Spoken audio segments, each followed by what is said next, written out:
నమస్తే, welcome to V3 news లక్ష్యం సమాజహితం. బులెటిన్లో ముందుగా హెడ్లైన్స్ చూద్దాం.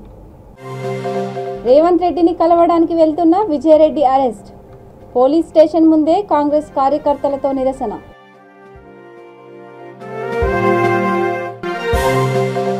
ఏపీలోని 175 స్థానాల్లో బీఆర్ఎస్ పోటీ చేస్తుందన్న మంత్రి మల్లారెడ్డి. కాళేశ్వరం తరహాలో పోలవరం పూర్తి చేస్తామని ధీమా. నల్గొండ జిల్లాలోని మిషన్ భగీరథ ట్యాంక్ పనులకు శంకుస్థాపన. సీఎం చర్యలు తీసుకుంటున్నారన్న ఎమ్మెల్యే రవీంద్ర కుమార్. ఇంటర్నేషనల్ క్రీడా పోటీలలో ప్రతిభ కనబర్చిన గోదావరికని విద్యార్థులు. పార్టీలకు అతీతంగా ఘన స్వాగతం పలికిన నాయకులు. టీపీసీసీ అధ్యక్షుడు రేవంత్ రెడ్డి పిలుపు మేరకు తెలంగాణ రాష్ట్ర వ్యాప్తంగా సర్పంచ్లకు న్యాయం కోసం ఈరోజు ఇందిరా పార్క్ వద్ద ధర్నాకు పిలుపునివ్వగా ప్రభుత్వం పర్మిషన్ ఇవ్వకపోగా రేవంత్ రెడ్డిని హౌస్ అరెస్ట్ చేసింది. ఆయనను కలవడానికి వెళ్లిన టీపీసీసీ ప్రధాన కార్యదర్శి పి విజయరెడ్డిని పోలీసులు అరెస్ట్ చేసి బంజారాహిల్స్ పోలీస్ స్టేషన్కి తరలించారు. బంజారాహిల్స్ పోలీస్ స్టేషన్ వద్ద కాంగ్రెస్ మహిళా నాయకులతో ఆమె ధర్నా చేశారు. ఇన్స్పెక్టర్ ప్రవర్తన, మాట్లాడే విధానం చాలా అసభ్యంగా ఉందని, ఇన్స్పెక్టర్ నరేందర్ను వెంటనే సస్పెండ్ చేయాలని ఆమె డిమాండ్ చేశారు. పోలీస్ స్టేషన్ వద్ద కాంగ్రెస్ కార్యకర్తలతో ఆమె నిరసనకు దిగారు.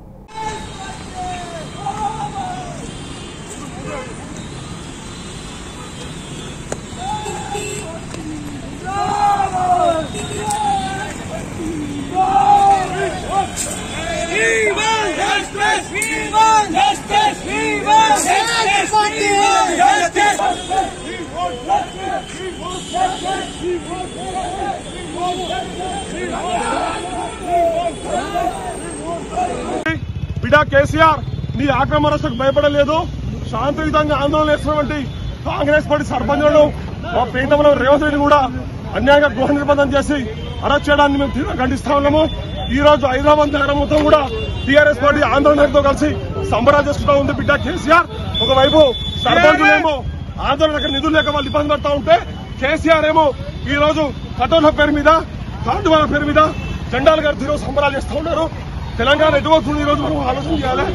ఏది ఏమైనా నీ ఆక్రమణ రాష్ట్రం బిడ్డ భయపడాలని చెప్పేసి ఈ సందర్భంగా కాంగ్రెస్ పార్టీ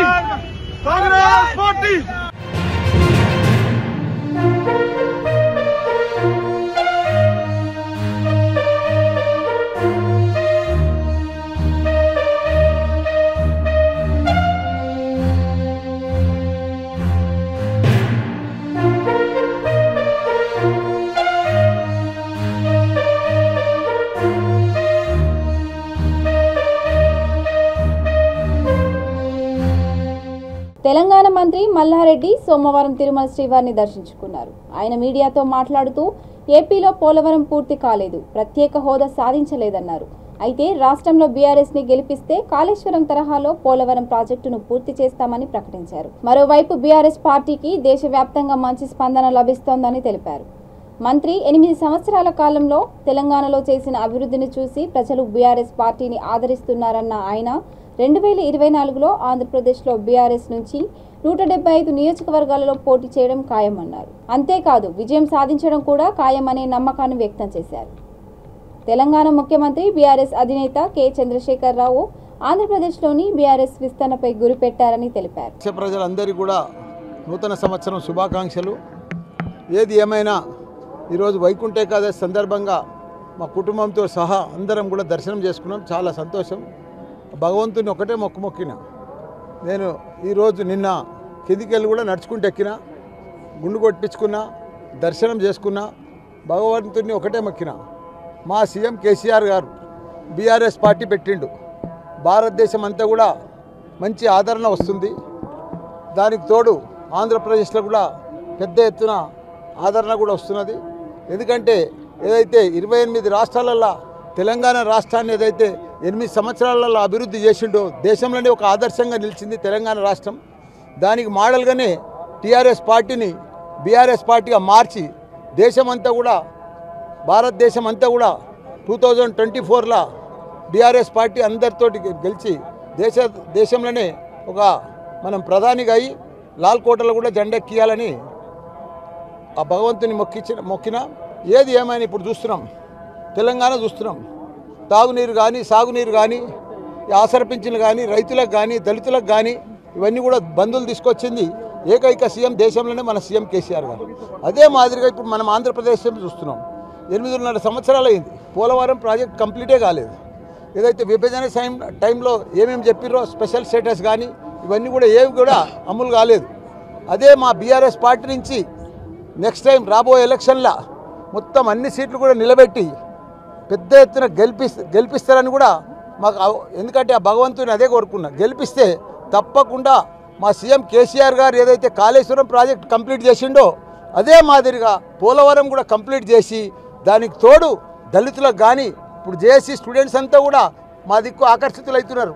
మా సీఎం కేసీఆర్ గారు ఏదైతే స్టూడెంట్స్కి చేసిండ్రో, ఉపాధ్యాయులకు చేసిండ్రో, ఏదైతే దళితులకు చేసిండ్రో, ఏదైతే సాగునీరు చేసిండో, తాగునీరు చేసిండో, రైతులకు 24 గంటల కరెంట్ ఇచ్చిండో అదే మాదిరిగా ఆంధ్రప్రదేశ్ అంతా కూడా ఇంప్లిమెంట్ చేసే ఏకైక సీఎం మన కేసీఆర్ గారు అని ఒక నమ్మకం వచ్చింది, విశ్వాసం వచ్చింది. మహారాష్ట్రలో కానీ కర్ణాటకలో కానీ అంతటా కూడా ఒక నమ్మకం వచ్చింది బీఆర్ఎస్ కేసీఆర్ మీద. ఎందుకంటే ఆయన ఒక చేసి చూపించాడు, అభివృద్ధి కాని పని చేసిండు. కాళేశ్వరం 3 చూడండి, ప్రపంచంలో ఎత్తైన లిఫ్ట్ ఇరిగేషన్ సొంతం స్టేట్ డబ్బులతో కట్టించిన ఘనత ఏకైక సీఎం మన సీఎం కేసీఆర్. ఇప్పుడు కేంద్ర ప్రభుత్వం కట్టిస్తున్నా కానీ 8 సంవత్సరాలు అయింది, కట్టలేకపోయింది పోలవరం. అది బీఆర్ఎస్ తోటే సాధ్యం, మా కేసీఆర్ సాధ్యం. పోలవరం అయినా ఇంకేదైనా దేశంలో అందరూ కూడా దళితులు కానీ జేఏసీ సోదరులు కానీ వీళ్ళందరూ కూడా ఎదురు చూస్తున్నారు బీఆర్ఎస్ వైపు. ఇప్పుడు ఆంధ్రాలో పెద్ద ఎత్తున బీఆర్ఎస్ వైపు చూస్తున్నారు. కాబట్టి ఎవరితో కూడా పొత్తు లేకుండా ఏదైనా పొత్తుంటే మా సీఎం కేసీఆర్ గారు ఆయన్నే చూసుకుంటాడు. కానీ గ్యారంటీగా 2024లో బీఆర్ఎస్ పార్టీ నుంచి 175 సీట్లకు నిలబెట్టేది ఖాయం, పెద్ద ఎత్తున రూలింగ్లకు వచ్చేది కూడా ఖాయం. ఆ పోలవరం ప్రాజెక్టు కూడా కంప్లీట్ చేసేది కూడా మా సీఎం కేసీఆర్ గారి చేతుల మీదనే, అది కూడా ఖాయమని కూడా దేవునికి ఇప్పుడే మొక్కొచ్చిన. తప్పకుండా బీఆర్ఎస్ పార్టీ పెద్ద ఎత్తున దేశంలో ఆదరణ చూపిస్తున్నారు. ప్రజలకు కూడా ఒక విశ్వాసం వచ్చింది. వేరే పార్టీల మీద ఎవరికి కూడా విశ్వాసం లేదు, బీఆర్ఎస్ మీదనే ఉంది, కేసీఆర్ మీదనే ఉంది. కాబట్టి పెద్ద ఎత్తున తప్పకుండా 2024లో మా బీఆర్ఎస్ ప్రభుత్వం వస్తుందని కూడా మనవి చేస్తున్నా. 7 కొండల వాడిని కూడా మొక్కిన. గోయిందా గోయిందా. నల్గొండ జిల్లా చింతపల్లి మండలంలోని గొడుకొండ్ల, ప్రశాంతపురి, గొల్లపల్లి, విరాట్ నగర్ కాలనీలో నూతనంగా నిర్మిస్తున్న మిషన్ భగీరథ ట్యాంక్ పనులకు ఎమ్మెల్యే రవీంద్ర కుమార్ శంకుస్థాపన చేశారు. ఈ సందర్భంగా ఆయన మాట్లాడుతూ మిషన్ భగీరథ ద్వారా అన్ని గ్రామాలకు సురక్షిత తాగునీటిని అందించనున్నట్లు ఆయన తెలిపారు. ప్రభుత్వం ఎంతో ప్రతిష్టాత్మకంగా మిషన్ భగీరథ పథకాన్ని చేపట్టిందని, భవిష్యత్తులో తాగునీటి ఇక్కట్లు లేకుండా ఉండేలా సీఎం కేసీఆర్ ప్రత్యేక చర్యలు తీసుకుంటున్నారని తెలిపారు. నియోజకవర్గంలోని గ్రామాలలో వేసవిలో నీటి ఎద్దడి లేకుండా చర్యలు చేపట్టనున్నట్లు ఆయన తెలిపారు.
గత నెల 26 నుండి 30 వరకు నేపాల్లో జరిగిన ఇన్విటేషన్ ఇంటర్నేషనల్ క్రీడా పోటీలలో అత్యుత్తమ ప్రతిభ కనబర్చి రామగుండం వచ్చిన మైనార్టీ రెసిడెన్షియల్ స్కూల్ గోదావరికని విద్యార్థులకు రాజకీయ పార్టీలకు అతీతంగా పలువురు నాయకులు ఘనస్వాగతం పలికారు.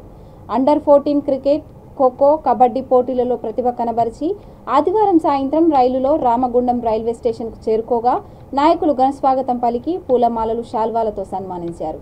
రామగుండం కాంగ్రెస్ పార్టీ సీనియర్ నాయకులు తాజ్ కుమారుడు తౌఫిక్ క్రికెట్ టోర్నమెంట్లో పాల్గొని 4 ఓవర్ బౌలింగ్ చేయగా కేవలం 13 పరుగులు ఇచ్చి 3 వికెట్లు పడగొట్టి మ్యాన్ ఆఫ్ ద మ్యాచ్ కైవసం చేసుకున్నారు. వీళ్ళు ఆడిన జట్టు రన్నర్గా నిలబడి సిల్వర్ పతాకాన్ని కైవసం చేసుకున్నారు.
భవన నిర్మాణ కార్మికులకు 20 లక్షలు ప్రమాద బీమా ఇవ్వాలని సిఐటియు కార్మిక సంఘం డిమాండ్ చేసింది.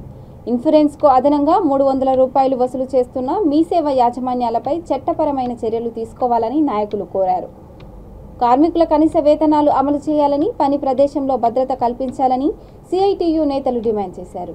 నేడు మార్పల్లి మండలంలోని సిరిపురం, మార్పల్లిలో భవన నిర్మాణ కార్మికుల సమస్యలపై మాసయ్య అధ్యక్షతన జనరల్ బాడీ సమావేశం నిర్వహించారు.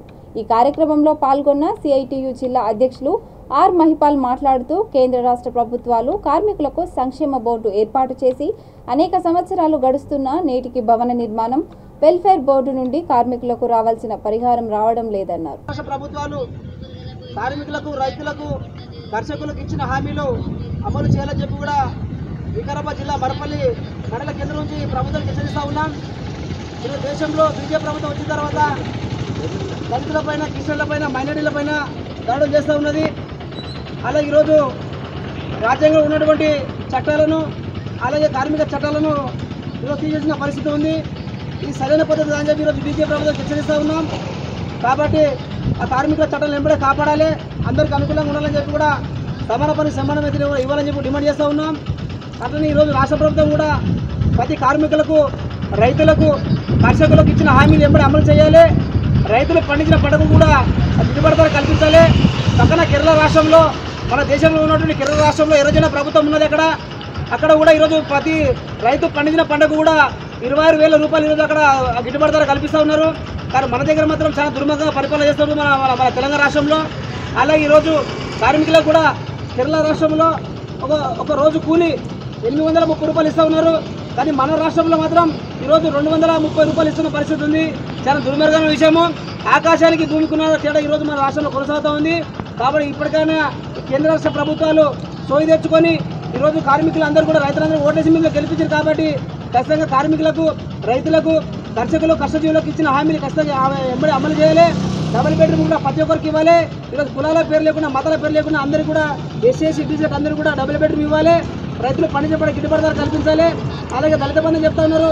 కాబట్టి ఈరోజు రాష్ట్రంలో ఉన్నటువంటి ప్రతి ఒక్కరు కూడా, అన్ని కులాలకు కూడా దళిత బంధు కూడా అన్ని కులాలకు కూడా బంధు ఇవ్వాలని చెప్పి చెప్తా ఉన్నాం. అలాగే ప్రతి ఒక్కరు కూడా ఎస్సీలకు ఈరోజు 101 యూనిట్ ఫ్రీ ఉంది కరెంటు. కాబట్టి అందరికీ అన్ని కులాలకు కూడా 101 యూనిట్ కరెంటు ఫ్రీ ఇవ్వాలి. ఇప్పుడు కూడా ప్రజలకు పెంచాలి. ఇప్పుడు కూడా రాష్ట్రంలో కూడా మన మరపల్లి మండలంలో కూడా చాలామంది రైతులకు ఈరోజు వాళ్ళ సొంత భూములు కూడా పడలు కాని పరిస్థితి ఉంది. ఈ ప్రభుత్వం ధరని పోస్టర్ తీసుకొచ్చి కూడా చాలా మందికి ఇబ్బంది పెడుతున్న పరిస్థితి ఉంది.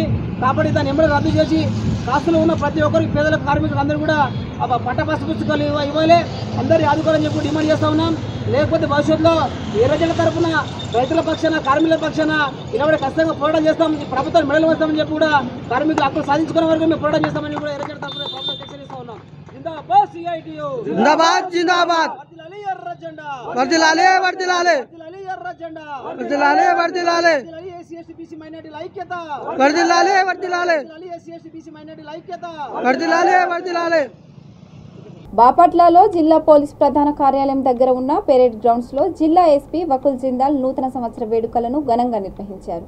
ఈ వేడుకలలో జిల్లా పోలీస్ అధికారులు, సిబ్బంది పాల్గొని ఎస్పీ వకుల్ జిందాల్ను దుశ్శాలువాలతో, గజమాలలతో సత్కరించారు. అనంతరం SP Vakul Jindal cake cutting చేశారు. జిల్లా ప్రజలకు, పార్టీ ప్రజాప్రతినిధులకు, ప్రభుత్వ అధికారులకు, జిల్లా పోలీస్ అధికారులకు, సిబ్బందికి నూతన సంవత్సర శుభాకాంక్షలు తెలియజేశారు. ఈ నూతన సంవత్సరం ప్రతి ఒక్కరికి శుభాలను, సుఖ సంతోషాలను అందించాలని కోరుకుంటున్నానని ఎస్పీ వకుల్ జిందాల్ అన్నారు. అలాగే గంజాయి, మాదక ద్రవ్యాలు, మత్తు పదార్థాలపై ప్రత్యేక దృష్టి సారించి ఉక్కుపాదంతో అణచివేయాలని జిల్లా పోలీసు అధికారులకు సిబ్బందికి ఎస్పీ పలు సూచనలు చేశారు. అనంతరం అనాథాశ్రమంలోని పిల్లలకు ఎస్పీ కేక్ తినిపించి వారితో ఆనందాన్ని పంచుకున్నారు.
గోషామహల్ నియోజకవర్గం జంబాంగ్ డివిజన్ మాలకుంట బస్తీలో దళితవాడ బస్తీలో రెండో విడత బసయాత్రను ప్రారంభించారు. మాలకుంట గుడిసెల వద్దకు శ్రీనివాస్ యాదవ్ వెళ్లి వారికి ప్రభుత్వ సంక్షేమ పథకాలు అందుతున్నాయో లేదో తెలుసుకున్నారు. హైదరాబాద్ గోషామహల్ నియోజకవర్గం జంబాంగ్ డివిజన్ మాలకుంట బస్తీలో గడ్డం Gangadhar Yadav foundation chairman PRS senior నాయకులు ఆధ్వర్యంలో ఈ కార్యక్రమం నిర్వహించారు. ఇక్కడ దాదాపు 40 ఏళ్లుగా 100 మంది కుటుంబాలు పూరి గుడిసెల్లో జీవనోపాధి పొందుతున్నాయన్నారు. వీరిలో అర్హులైన వారికి డబుల్ బెడ్రూమ్ ఇళ్లలో అవకాశం కల్పించేందుకు ముఖ్యమంత్రి కేసీఆర్, మంత్రి కేటీఆర్ దృష్టికి తీసుకెళ్తానన్నారు. దళితులు, బడుగు బలహీన, అణగారిన వర్గాల ప్రజల సంక్షేమం, అభివృద్ధి కోసం పనిచేయడమే ఫౌండేషన్ ముఖ్య ఉద్దేశమన్నారు. అందుకోసమే ఈ దళిత వాడల్లో బసయాత్ర ద్వారా సమస్యల పరిష్కారానికి శ్రీకారం చుట్టామని తెలిపారు. ఈ కార్యక్రమానికి ప్రజల నుంచి విశేష ఆదరణ లభిస్తుందని అన్నారు.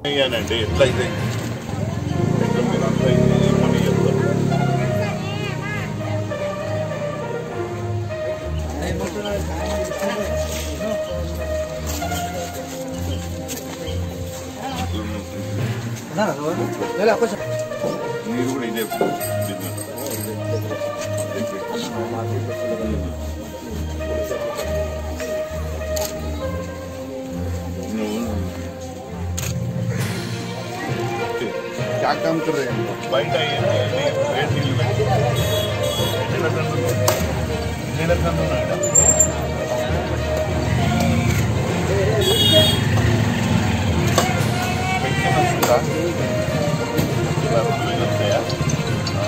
ఇంటర్మీడియట్ 10th పాస్ అయినాక గలు మంచి కాలేజీలో జాయిన్ చేస్తాను ఫ్రీగా.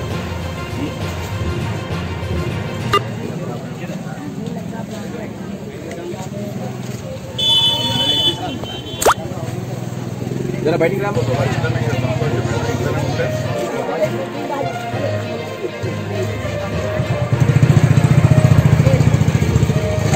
राइट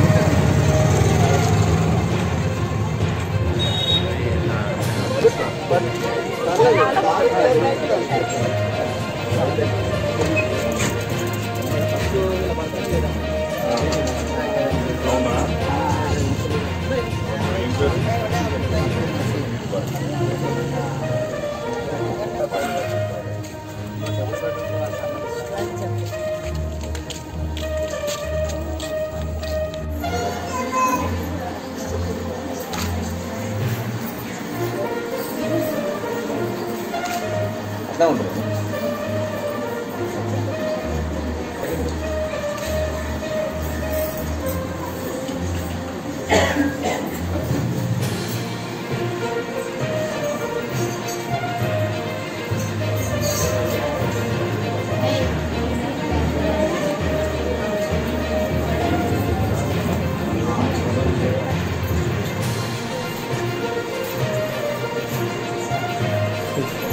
రాష్ట్ర ప్రజలందరికీ నూతన సంవత్సర శుభాకాంక్షలు తెలియజేస్తూ అదేవిధంగా నేడు దళిత బడుగు బలహీన వర్గాల అణగారిన వర్గాల వాడల్లో బస అన్న ఒక యాత్ర రెండో విడత నేడు ప్రారంభమైంది.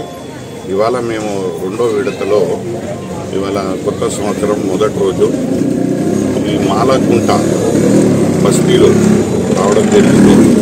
ఇక్కడ వచ్చిన తర్వాత చాలా ఆశ్చర్య పరిస్థితికి గురి కావడం జరిగింది. ఎందుకంటే నడి ఒడ్డున అంటే నగరంలో నడి ఒడ్డున ఉంటూ మరి కేసీఆర్ గారు ప్రతి ఒక్కరికి డబుల్ బెడ్రూమ్లు అందియాలని చెప్పి సంకల్పించారు. మరి ఏ కారణం చేతనో ఇక్కడ సుమారు ఈ మాలకుంటలో 100 గుడిసెలు ఉన్నాయి. ఇవాళ అసలైన సిసలైన అరువులు ఎవరైనా ఉన్నారంటే మాలకుంటలోని నివసిస్తున్నటువంటి ఈ బీద ప్రజలు. వీళ్ళ పరిస్థితి చూస్తుంటే చాలా బాధాకరంగా ఉంది. ఇంకోటి ఎగ్జిబిషన్ ముందే నగర నడి ఒడ్డులో అది కూడా ఎగ్జిబిషన్ గొప్పగా చెప్పుకుంటున్నటువంటి ఎగ్జిబిషను దానికి ముందే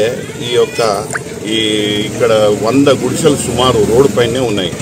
వీళ్ళకి ఇక్కడ వచ్చిన తర్వాత ఇక్కడ అధ్యక్షులు మరి శివ కూడా నా దృష్టికి తీసుకొచ్చారు. అన్న మేము చాలా రోజుల నుంచి డబుల్ బెడ్రూమ్కి మేము దరఖాస్తు పెట్టుకున్నాం, మాకు డబుల్ బెడ్రూమ్లు రాలే అని చెప్తున్నారు.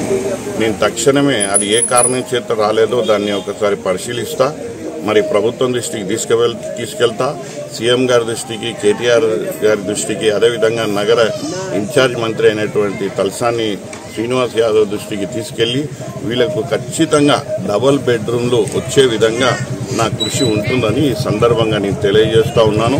అదేవిధంగా ఇక్కడ ప్రజానీకానికి నేను మరొకసారి విన్నవిస్తూనే ఉన్నాను. ఏంటి అని అంటే ఇక్కడ మౌలిక సదుపాయాలు కూడా ఇక్కడ లేవని అంటున్నారు. వాళ్ళకి ఆ మౌలిక సదుపాయాలు కూడా కల్పించేది ఆ చర్య కూడా తీసుకుంటాం. భవిష్యత్తులో వీళ్లకు ముఖ్యంగా మౌలిక సదుపాయాల కన్నా డబుల్ బెడ్రూమ్లు తీసుకురావడానికి కృషి చేస్తాం. కాంగ్రెస్ నాయకులను హౌస్ అరెస్ట్ చేయడం అక్రమమని పీసీసీ ప్రధాన కార్యదర్శి అద్దంకి దయాకర్ అన్నారు. ప్రజా సమస్యలపై ఉద్యమించడం తమ హక్కు అని తెలిపారు.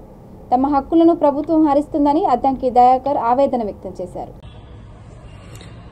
కేంద్ర రాష్ట్ర ప్రభుత్వాల యొక్క దమన నీతి వల్ల గ్రామ పంచాయతీలు దేశం మొత్తం మీద కూడా ఇవాళ కునారిల్లుతున్న పరిస్థితి.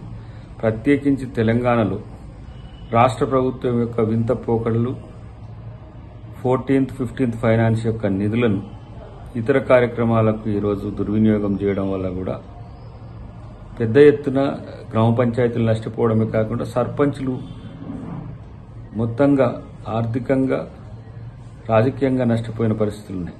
ఎక్కువ శాతం మంది టీఆర్ఎస్ పార్టీ సర్పంచులు ఉన్నప్పటికీ కూడా, లేదంటే కాంగ్రెస్ పార్టీలో గెలిచి టీఆర్ఎస్ పార్టీకి లాక్కున్న సర్పంచులు ఉన్నా కూడా వాళ్ళ సమస్యలు చాలా తీవ్రంగా ఉన్నాయి. వాళ్ళు పట్టించుకునే పరిస్థితులు లేరు. ముఖ్యమంత్రినో లేకపోతే పంచాయతీరాజ్ శాఖ మంత్రినో కలిసి అడిగే పరిస్థితి కూడా లేదు. ఏమైనా అంటే వాళ్ళ మీద చర్యలకు పూనుకుంటారనే ఉద్దేశంతో కలెక్టర్లకు అధికారాలు ఇవ్వడం వల్ల పూర్తిగా వాళ్ళు బెంబేలెత్తుతున్న పరిస్థితిలో కాంగ్రెస్ పార్టీ గ్రామ స్వరాజ్యాన్ని కాపాడడానికి గాంధీ గారు కలలు కన్న గ్రామ స్వరాజ్యమే ఈ దేశం యొక్క భవిష్యత్ అని ఆ రోజు రాజీవ్ గాంధీ గారు తెచ్చిన సవరణల వల్లనే ఈరోజు గ్రామ పంచాయతీలకు ప్రత్యేక నిధులు వస్తున్న పరిస్థితి. కాబట్టి గ్రామాలను రక్షించుకోవాలనే ఉద్దేశంతో సర్పంచ్లకు బాసటగా ఉంటున్న కాంగ్రెస్ పార్టీ యొక్క నాయకులను అక్రమంగా అరెస్టులు చేయడం అనేది అప్రజాస్వామికం. దీన్ని తీవ్రంగా ఖండిస్తున్నాం. మలక్పేట్ ప్రభుత్వ ఏరియా ఆసుపత్రిలో విధుల్లో ఉన్న సెక్యూరిటీ సిబ్బందిపై ఎంఐఎం నాయకులు దాడి చేయడంతో ఉద్రిక్తత చోటు చేసుకుంది. దాడికి నిరసన వ్యక్తం చేస్తూ వైద్యులు సిబ్బంది విధులను బహిష్కరించారు. దీంతో రోగులు ఇబ్బందులు పడుతున్నారు. శనివారం సెక్యూరిటీ సిబ్బందిపై రోగుల బంధువులు ఎంఐఎం నాయకులు దుర్భాషలాడుతూ దాడి చేశారు. ఈ ఘటనపై బాధిత సెక్యూరిటీ గార్డ్ చౌదర్గఢ్ పోలీస్ స్టేషన్లో ఫిర్యాదు చేశారు. 2 రోజులు గడిచినా దాడి చేసిన వ్యక్తులపై పోలీసులు చర్యలు చేపట్టకపోవడంతో సెక్యూరిటీ గార్డులు, ఆసుపత్రి సిబ్బంది, వైద్యులు విధులను బహిష్కరించారు. మలక్పేట్ ఏరియా ఆసుపత్రిలో నిరసన చేపట్టారు. స్టాఫ్ నర్స్ మలక్పేట్ ఏరియా హాస్పిటల్లో ఇక్కడ ఆ రోజు జరిగింది ఏంటంటే, మేమందరం యాక్చువల్గా 2 గంటలకు డ్యూటీలు అయిపోతాయి. కొత్త సంవత్సరం సెన్సస్ ఉన్న సందర్భంగా 3 గంటల వరకు ఉన్నాం. ఆ రోజు మేమందరం వెళ్తుంటే దీనంటే ప్రత్యక్షంగా మేము చూసినాము. చెయ్యి బట్టి ఇరిచేసిండు మా సెక్యూరిటీని. ఇట్లా చాలాసార్లు జరిగింది. ఆయనను ప్రొటెక్ట్ చేయడానికి ఇంకో సెక్యూరిటీ వచ్చేస్తే అట్లా అన్పార్లమెంటరీ లాంగ్వేజ్ యూజ్ చేసి ఆయనను కొట్టిండు, గల్లా పట్టి కొట్టేసిండు. ఆ తర్వాత వెంటనే మేము మాట్లాడుతున్నా కానీ మా మాట వినకుండా ఆర్ఎంఓ సార్ ఇన్వాల్వ్ అయ్యి ఆపినా ఆగలేదు. ఒక 10 మంది బండ్ల మీద వచ్చేసి ఎమ్మెల్యే వచ్చేసి నీకు నికాల్నా బహార్ లేకే జాకే నికాల్నా, ఇతను చంపేయాలి ఈరోజు అని మాట్లాడుతున్నాడు. ఉండొద్దు, వాడు ఉండొద్దు ఇక్కడ, క్యాయ్ కహా ఆప్కా గర్ అని బెదిరిస్తుంటే నేను ఆర్ఎంఓ సార్ రూమ్లోకి పంపించిన. ఆయనను మాత్రం నిన్ను బయటకు వచ్చినాక కూడా ఉండనేమని చెప్పారు. ఆ రోజు మాకు కావాలి ఇక్కడ ఆత్మరక్షణ కావాలి. మేము చాలా పీస్ఫుల్గా మేము వర్క్ చేసుకోవాలా. నా పేరు రాజు సార్, నేను మలక్పేట్ ఏరియా హాస్పిటల్ సెక్యూరిటీ. అయితే వాళ్ళ పేషెంట్ వచ్చి లేబర్ రూమ్లో ఉంది. అక్కడ ఒకరికి మాత్రమే పర్మిషన్ లేడీస్కే ఉంటుంది. అయితే వాళ్ళ అటెండర్స్ ఒకరిని పంపించినాం సార్, ఆయన వచ్చి వదిలినాక ఆయన రిటర్న్ అవుతుంటే ఇంకా 2 అటెండర్లు వచ్చారు. అయితే వాళ్ళని కూడా వదలమని చెప్పిండు. అట్లా కాదు, అక్కడ ఓన్లీ ఒక్కరికే పర్మిషన్ ఉంటుంది, అక్కడ ఇన్ఫెక్షన్స్ అవుతాయి, లేబర్ రూమ్లోకి పంపించమని చెప్పినాం సార్. అట్లా ఇట్లా పంపించమని అన్ఫార్చునేట్ లాంగ్వేజ్ మాట్లాడుతూ చెడ్డగా తిట్టిండు సార్. చెడ్డగా తిట్టి నా పక్కకు ఇంకో సెక్యూరిటీ సత్యం అని ఉండు, ఆయన పైన చేయి తీసుకొని ఇట్లా వంపుతుండు, గలీజ్గా తిడుతుంటే నేను అట్లా చేయకని ఇట్లా నూకినా సార్. ఆయనను వదిలేసిండు. ఇక నన్ను పట్టుకొని నన్ను కొడుతుండు సార్. అక్కడ మొత్తం ఇక్కడ కాలుకు ఫ్రాక్చర్ అయ్యింది, ఇక్కడ దెబ్బలు తగిలినాయి సార్. గొడవ అయినప్పుడు సెక్యూరిటీ గార్డు కొట్టేటప్పుడు మేము వెళ్ళి కాదండి ప్రభుత్వం నుంచి ఇన్ఫెక్షన్ కంట్రోల్ చాలా స్ట్రిక్ట్ రూల్స్ వచ్చినాయి అని మేము పేషెంట్ అటెండర్స్కి ఆయన ఎవరైతే తిరుగుబడినాడో ఆయనకు చెప్తే వాళ్ళు ఏమంటే ఇన్ఫెక్షన్ కంట్రోల్ లేదు, ఏం లేదు, 20 కాదు 40 మంది వెళ్తాం మేము, ఇది మా ఇలాకా, ఇది మా హాస్పిటల్, మేము మా బలాల మా మనిషి అంటే బలాల సార్ మీకున్నప్పుడు బలాల సార్ మాకు కూడా ఉండాలి. మేము సర్వీసెస్ చేస్తున్నాం కాబట్టి ఆయన మాకు కూడా ప్రొటెక్ట్ చేయాలి, మాకు కూడా కొంచెం ప్రొటెక్షన్ ఇస్తే మేము కూడా సర్వీసెస్ స్వచ్ఛందంగా ఇస్తాం సార్. మేము ఇదే సార్ మాది, మాకు ప్రొటెక్షన్ ఇవ్వండి సార్. మేము ఎందుకంటే ఆల్ షిఫ్ట్స్ చేస్తుంటాం, 3 షిఫ్ట్స్లో మాకు ప్రొటెక్షన్ కావాలి. మా ప్రతి ఒక్క ఈచ్ అండ్ ఎవ్రీ స్టాఫ్కి సార్, సెక్యూరిటీ నుంచి డాక్టర్స్ నుంచి సూపరింటెండెంట్ గారి వరకు ఆర్ఎంఓ సార్ గారి వరకు ప్రతి ఒక్కరికి మాకు ప్రొటెక్షన్ ఉండాలి.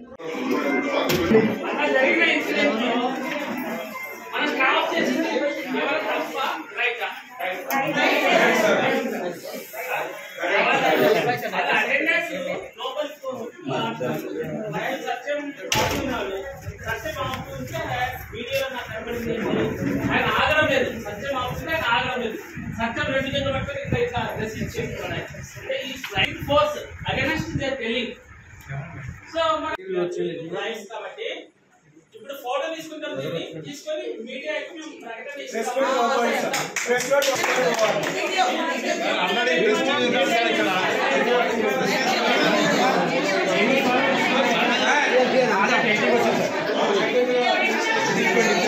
బీజేపీలో చేరాలని యువకులు తనపై దాడి చేస్తూ బెదిరింపులకు పాల్పడుతున్నారని బాధిత మహిళ హిందూ ఆవేదన వ్యక్తం చేశారు.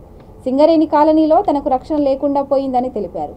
ఉద్దేశపూర్వకంగా తన ఇంటిపై దాడి చేసి తన కూతుళ్లను బెదిరిస్తూ హెచ్చరిస్తున్నారని వివరించారు. తనపై దాడి చేసిన వారిపై సైదాబాద్ పిఎస్లో ఫిర్యాదు చేశానని ఆమె వివరించారు. నా భర్త చనిపోయిండు, నేను ఒంటరి మహిళను, నాకు 2 ఆడపిల్లలు, నాకు చిన్న గాజుల షాప్ పెట్టుకొని బతుకుతున్నాను నేను సింగరేణి కాలనీలోనే. కాబట్టి నేను టీఆర్ఎస్ పార్టీలో ఒక యాక్టివ్గా తిరుగుతాను. ఏ మహిళకు ఇబ్బంది ఉన్నా నా దగ్గరకు వస్తారు. కాబట్టి నేను అన్ని వీటికి నేను వాళ్ళకి సహకరిస్తాను. ఈ బీజేపీ వాళ్ళు నన్ను పార్టీలో రావట్లేదని చెప్పి, నువ్వు రాకపోతే నీకు చంపేస్తామని చెప్పి నన్ను చాలా రోజుల నుంచి హింసిస్తున్నారు. అయినా ఎవరికి నేను చెప్పుకోలేకపోతున్నాను. ఈ గజ అనే అతను, తర్వాత పవన్ రాథోడ్, సేవ, ముని, చందర్, కుమార్, ఇంకా కొంతమంది ఒక 15 మంది దాకా వచ్చి నా ఇంటి పైన ఒకసారి దాడి చేయడానికి వస్తే వద్దు అని పోలీసు వాళ్ళకు ఫోన్ చేశాను. సిఐ గారు కూడా పోలీసు వాళ్ళని పంపించారు. పంపించిన తర్వాత 2 నిమిషాలకు కాల్ వచ్చిందని పోలీసు వాళ్ళు వెళ్ళిపో ముందు మళ్ళీ వెనకనే 10 నిమిషాల తర్వాత వచ్చి నన్ను నా ఫోన్ మాట్లాడుతుంటే సిఐ గారితో ఆ ఫోను గుంజుకున్నారు. మెళ్ళ పుస్తెల తాడు కూడా గుంజుకున్నారు. గజను మోహన్ అనేటోడు ఫోన్ గుంజుకున్నారు, తాడు గుంజుకున్నారు. ఫోన్ ఏమో సేవాను ముని ఇద్దరు గుంజుకున్నారు. మిగతా మంది చాకులు పట్టుకొని, గడ్డపారలు పట్టుకొని, కట్టెలు పట్టుకొని, రాళ్ళు పెట్టుకొని మమ్మల్ని కొట్టని జాగా లేదు. మమ్మల్ని ఎట్లా పడితే అట్లే కొట్టారు. ఆ తర్వాత సిఐ గారు అశోక్ని ఫోన్ చేసి అశోక్ వచ్చి ఆఫ్ చేసిన దాకా కూడా పోలీసు వాళ్ళు వచ్చినా కూడా పోలీసు వాళ్ళని కూడా కింద పడేసి కూడా మమ్మల్ని చిత్రహింసలు పెట్టి కొడుతున్నారు. నాకు 2 ఆడపిల్లలు. ఆడది అంటే అన్నిటికీ ఆడది అంటారు. కాబట్టి ఆడదాన్ని ఎందుకు కొడుతున్నారు? నేనేం తప్పు చేశానా? నా ఇంటి ముందు చెట్లు కోయటం ఏంది? నన్ను కొట్టడం ఏంది? నేనేం తప్పు చేశాను? ఎవరికి నీళ్ళు లేకపోయినా, ఏ ఆడదానికి ఇబ్బంది ఉన్నా, కరెంట్ లేకపోయినా, ఏ ఇబ్బంది ఉన్నా నన్ను పిలుస్తారు. నేను వాళ్ళకి అందరికీ హెల్పింగ్గా నిలబడతాను. అలాంటి ఆడదానికి ఈ బీజేపీ పార్టీ నాయకులు నన్ను పిల్లలు నా ఇది టీం ఉంది, అది ఉంది, ఇది ఉందని నన్ను కొట్టడం ఇది న్యాయమా? నన్ను కొట్టే కారణం ఎక్కడిది? 3 నెలల క్రితం ఒకసారి కొట్టారు. అప్పుడు కూడా 2.5 తులాలు చైన్ గుంజుకపోయినారు. మళ్ళీ కూడా గుంజకపోతున్నారు. మమ్మల్ని కొడుతున్నారు. బీరువాలు పగలగొట్టిరు, సామాన్లు పగలగొట్టిరు, డోర్లు పగలగొడుతున్నారు, రేకులు అన్నీ పగలగొట్టారు. మేము ఉండేది గుడిసెలో. నేను ఆడదాన్ని, నన్ను ఎవరికి సపోర్ట్గా నేను చేసుకుంటేనే తింటాను. నన్ను ఒక ప్రసతను ఇడిపినిక వస్తే తనను కొట్టిన దెబ్బలే లేవు, నువ్వు ఇడిపిస్తావరా అని చెప్పి కొట్టారు. పోలీసు వాళ్ళు ఇడిపినికి వస్తే పోలీసు వాళ్ళు కూడా కింద పడేశారు. ఇంత హీనంగా జారిన మనుషులకు ఎందుకు మేము కొడతాం, జైలుకు పోతున్నాం, బెయిల్ మీద వస్తాం, ఎన్ని కేసులైనా పర్వాలేదు, నువ్వు గుడిసె వదిలిపెట్టి వెళ్ళిపోవాలా, లేదంటే నీ పిల్లలకు మా దగ్గర పంపించాలా. టీఆర్ఎస్ నాయకులకు కూడా చెప్పాను, నిన్న భాస్కర్కి కూడా చెప్పాను. ఇట్లా సంగతి భాస్కర్ అంటే అంతకుముందు చెప్తే వాళ్ళ మీద కేసులు ఇట్లా చెప్తే కేసు చేయకపోతే వాళ్ళు ఫోన్ చేసి చెప్పారు, కేసులు అయినాయి. మళ్ళీ తర్వాత కూడా ఇట్లా జరుగుతుందని కూడా చెప్పాను కాబట్టి ఫోన్ చేశారు, కేసులు అయినాయి అని చెప్పారు. చిన్న కేసులు పెడితే చిన్న కేసులు పెడుతుర్రు, వాళ్ళు వచ్చేస్తున్నారు, నన్ను ఇబ్బంది పెడుతున్నారు. నా పిల్లలు ఏజ్కి వచ్చిన పిల్లలు ఉన్నారు, నేను ఒక్కదాన్నే ఉంటా కాబట్టి నన్ను ఏం చేస్తారో అని భయం ఉంది. కాబట్టి నేను బీజేపీలో టీఆర్ఎస్లో ఉన్నదాన్ని టీఆర్ఎస్లోనే ఉంటా. బీజేపీలో నేను ఎందుకు వెళ్తా అండి? నాకేం అవసరం? నాకు కేటీఆర్ గారు, కేసీఆర్ గారు కూడా చెట్లు వేసుకోవాలా ఇంటి ముందల, చెట్లు హరితహారం అని చెప్తేనే వాళ్ళు ఇస్తేనే చెట్లు నేను వేసుకున్నాను. నా చెట్లు కట్ చేసేదేంది? నన్ను ఏదో విధంగా కొట్టడం అవసరం ఏంది? నేను ఏం తప్పు చేశానని నన్ను కొట్టారు. నా పిల్లలకు కొడుతున్నారు. నా వయసుకు వచ్చిన పిల్లలకి డ్రెస్సులు చింపి తలకాయలు పగలు కొట్టే అంత పాపం మేము ఏం చేశాము? మీకు చంపేస్తాం, మీరు వెళ్ళిపోవాలా, మీరు ఉండవద్దని చెప్పి నన్ను ఎందుకు కొడుతున్నారు, నా మీదకి వస్తున్నారు వాళ్ళు అనేది నాకు వాళ్ళ మీద పీడియాక్ట్లు కావాలా, వాళ్ళకు ఖండించాలా. ఆడదానికి ఎందుకు కొడుతున్నారు? లేదు అంటే ఆ సీఎం క్యాంప్ ఆఫీస్ ముందరనో, డీజీపీ ఆఫీస్నో, కమిషనర్ ఆఫీస్ ముందరనే మందు దాగి చచ్చిపోతానని చెప్దామని మిమ్మల్ని లాస్ట్ ఫైనల్. ఎందుకంటే ఎందుకు చనిపోయింది ఏంది అని అంటారు కదా, అందుకని నా బాధ చెప్పుకోలేక మీ ప్రెస్ వాళ్ళకి నేను ఆశ్రయించాను.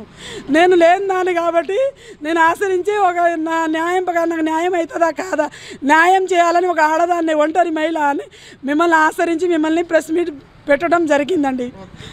బులెటిన్ ముగించే ముందు హెడ్లైన్స్ మరోసారి. రేవంత్ రెడ్డిని కలవడానికి వెళ్తున్న విజయరెడ్డి అరెస్ట్. పోలీస్ స్టేషన్ ముందే కాంగ్రెస్ కార్యకర్తలతో నిరసన.